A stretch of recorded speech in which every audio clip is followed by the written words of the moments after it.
Assalamualaikum warahmatullahi wabarakatuh. Alhamdulillahilladzi nahmaduhu wa nasta'inuhu wa nastaghfiruh wa na'udzu billahi min shururi anfusina wa min sayyiati a'malina. May yahdihillahu fala mudilla lahu wa may yudlil fala hadiya lahu. Asyhadu an la ilaha illallah wa asyhadu anna Muhammadan abduhu wa rasuluh la nabiyya wa la rasula ba'da. Amma ba'du. Saudaraku kaum muslimin yang berbahagia dimanapun Anda berada, agama Islam telah banyak mengajarkan kita kepada manusia tentang bersuci dalam lahir maupun batin, yaitu telah disebutkan dalam maqasid syariah, yaitu ada 5. Yang pertama, hifzuddin, menjaga agama. Yang kedua, hifzun nafs, menjaga jiwa. Yang ketiga, hifzul mal, menjaga harta. Yang keempat, hifzul akal, menjaga pikiran, menjaga akal. Dan yang kelima itu hifzun nasab, itu menjaga keturunan.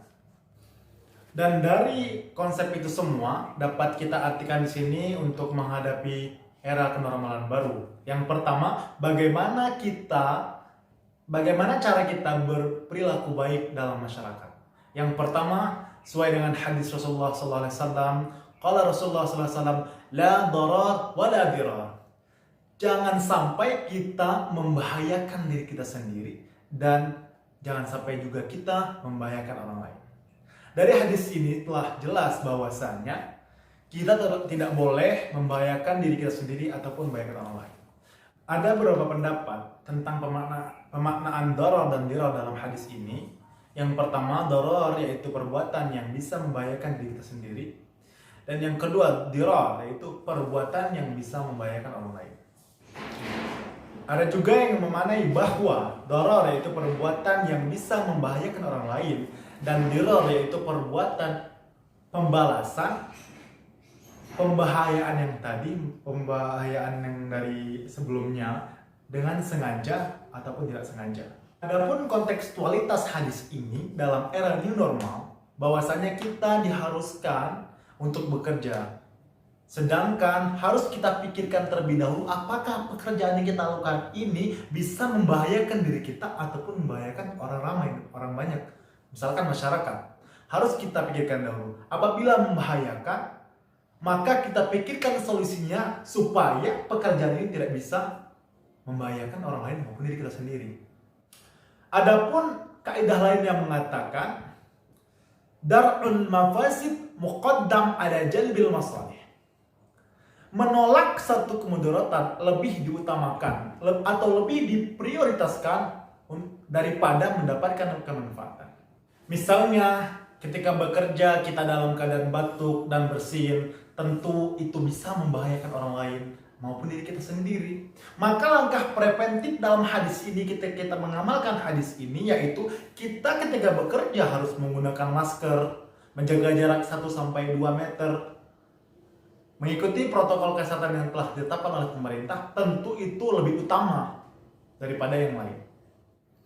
Namun sekarang ini kita tahu bahwasanya OTG dalam istilah orang tanpa gejala, ketika dia berkontak atau mendekati orang yang pernah dalam gejala virus corona, itu ia bisa menularkan virus corona tersebut.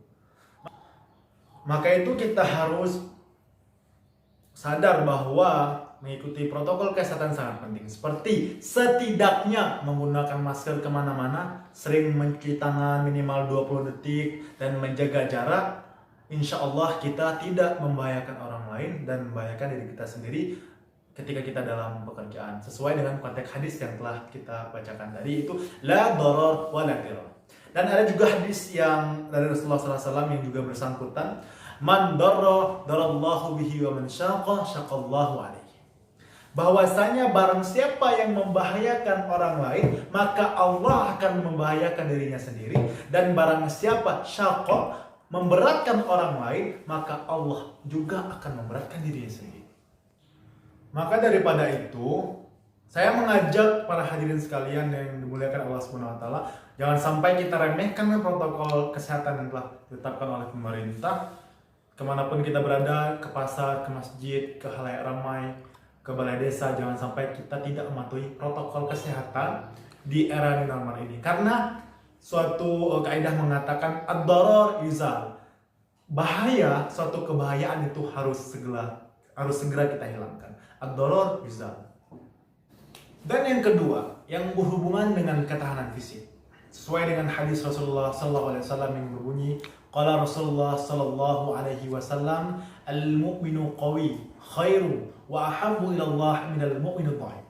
Yaitu mukmin yang kuat khair, lebih baik, wa ahabba ila Allah, dan lebih dicintai oleh Allah daripada mukmin yang dhaif, yaitu mukmin yang lemah. Hadis ini secara jelas menunjukkan kepada kita bahwasannya kita harus menjadi mukmin yang kuat, tidak loyo, tidak lemas, tidak mudah ngantuk, dan harus menjadi mukmin yang bisa kaya, bisa mewujudkan impiannya.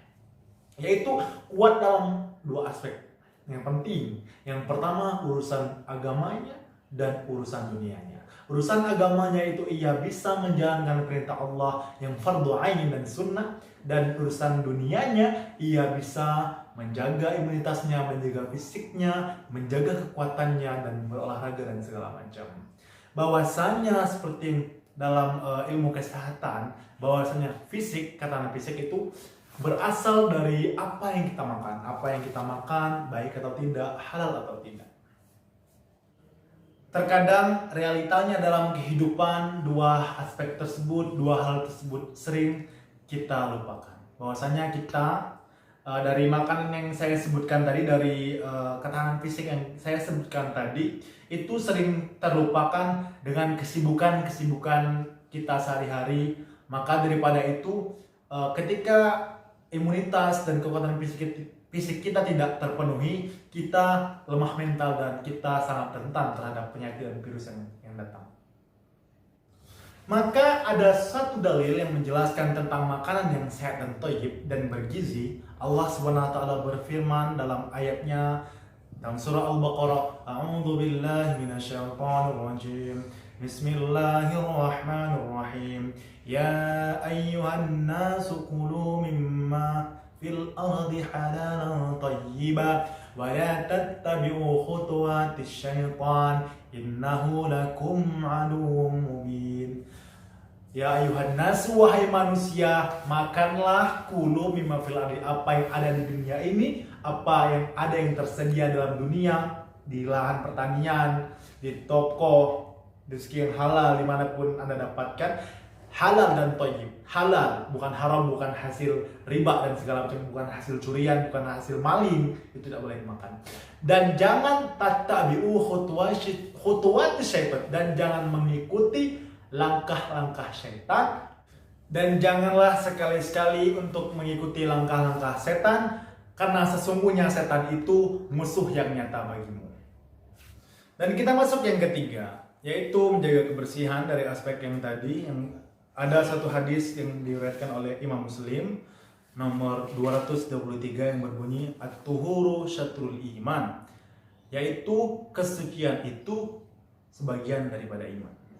Hadis ini mendorong kaum muslimin untuk senantiasa bersuci dari hadas kecil maupun besar.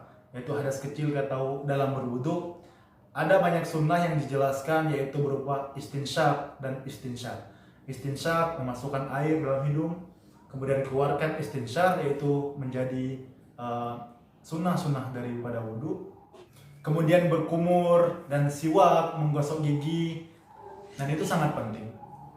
Dan juga hadas besar, seperti contohnya mandi wajib setelah dalam keadaan janabah. Dan ada juga ajaran Rasulullah SAW, panutan kita umat Islam, yang mengajarkan umatnya untuk membasuh tangan ketika akan makan. Membasuh tangan ketika akan makan, selesai makan, sebelum tidur dan bangun tidur, dan semua amaliyat dari Rasulullah SAW kita laksanakan dengan disiplin dan teratur. Insya Allah kita siap melaksanakan kegiatan-kegiatan di era normal ini dan tantangan-tantangannya. Dan jika semua ajaran dari Rasulullah SAW ini kita laksanakan dengan disiplin dan teratur dan dengan baik juga, insya Allah kita umat Islam yang kuat fisiknya, kuat imunitasnya, tidak ragu-ragu lagi menjalankan kehidupan di era new normal ini. Saudaraku kaum muslimin yang dirahmati Allah Subhanahu wa taala, Kedudukan bersuci hukumnya wajib dalam syariat Islam, agama kita. Saudaraku yang dirahmati Allah Subhanahu wa taala, kedudukan bersuci dalam hukum Islam yaitu hukumnya wajib. Di antaranya karena syarat-syarat sahnya sholat, syurut sihati sholat. Yang pertama itu suci dari hadas kecil maupun besar, suci badannya, suci tempat sholatnya, dan suci dalam pakaiannya dari semua najis. Salah satu potongan ayat yang sangat familiar yaitu Allah berfirman, A'udzubillahi minasyaitonirrajim, Bismillahirrahmanirrahim. Innallaha yuhibbut tawwabin wa yuhibbul mutatahhirin. Bahwasanya Allah menyukai orang-orang yang bertaubat dan Allah menyukai orang-orang yang mensucikan diri. Dari semua aspek yang kita pelajari bersama dan yang saya sampaikan tadi, bahwasanya dari pertama yaitu etika pergaulan sehari-hari, kemudian yang bersangkutan dengan fisik, menjadi mukmin yang kuat, kemudian menjaga kebersihan, dan juga qaul yang sangat dekat dengan kita, an-nazafatu minal iman, harus kita jaga bersama, harus kita lakukan dalam menghadapi era new normal ini. Bahwasanya itu semua bekal untuk kita semua. Demikianlah saudara-saudaraku yang saya sayangi dimanapun Anda semua berada. Mohon maaf jika banyak kesalahan. Saya mempunyai suatu pantun, kalau ada jarum yang patah, jangan disimpan dalam peti. Kalau ada kata yang salah, jangan simpan dalam hati. Saya Ahmad Rizal, billahi fisabil haq fastabiqul khairat. Assalamualaikum warahmatullahi wabarakatuh.